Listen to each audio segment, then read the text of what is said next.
Hello, good evening. Welcome to ARS news channel. Roja బైరెడ్డికి బిగుస్తున్న ఉచ్చు, కీలక ఆధారాలు. ఇక ఏపీలో కీలక పరిణామాలు చోటు చేసుకుంటున్నాయి. వైసీపీ హయాంలో చోటు చేసుకున్న అవినీతి పైన కూటమి ప్రభుత్వం విచారణ చేయిస్తోంది.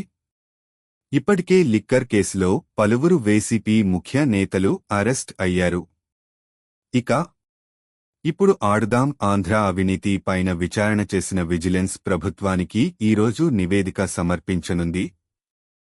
ఇందులో మాజీ మంత్రి రోజా, ఆమె సోదరుడితో పాటుగా బైరెడ్డి సిద్ధార్థ్ రెడ్డి పాత్రపైన ఆరోపణలు ఉన్నాయి.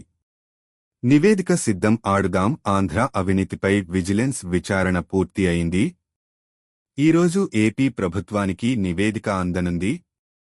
ఆడుదాం ఆంధ్రాలో దాదాపు 40 కోట్ల రూపాయలు నిధులు దుర్వినియోగమైనట్లు ప్రాథమికంగా గుర్తించినట్లు సమాచారం.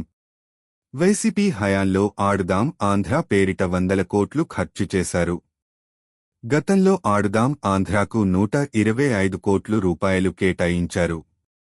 ఆడుదాం ఆంధ్ర క్రీడా పోటీల కోసం కొన్ని జిల్లాల్లో కలెక్టర్లు అదనపు నిధులు కేటాయించినట్లుగా విజిలెన్స్ తేల్చినట్లు సమాచారం. అదే విధంగా విజేతలుగా వైసీపీ కార్యకర్తలనే ఎంపిక చేసినట్లు విజిలెన్స్ గుర్తించినట్లు తెలుస్తోంది. ఇక కేవలం 47 రోజుల్లోనే భారీ మొత్తంలో ఖర్చు చేసినట్లుగా విచారణలో ఆధారాలు సేకరించినట్లు చెబుతున్నారు. కీలక ఆధారాలు పబ్లిసిటీ కోసం ఆడుదాం ఆంధ్ర క్రీడా సామగ్రిపై వైసీపీ స్టిక్కర్లు, క్రీడాకారులకు నాసిరకం కిట్లు సరఫరా చేసినట్లు విజిలెన్స్ గుర్తించినట్లు తెలుస్తోంది. సాప్ నూతన చైర్మన్ బాధ్యతలు తీసుకునే పే ఆడుదాం ఆంధ్ర వివరాలు డిలీట్ చేసినట్లు గుర్తించారు. మొత్తం 40 కోట్ల రూపాయలు మేరకు నిధులు దుర్వినియోగం అయినట్లు నిర్ధారించినట్లు తెలిసింది. విజిలెన్స్ విచారణలో కీలకమైన విషయాలు వెలుగులోకి వచ్చాయి.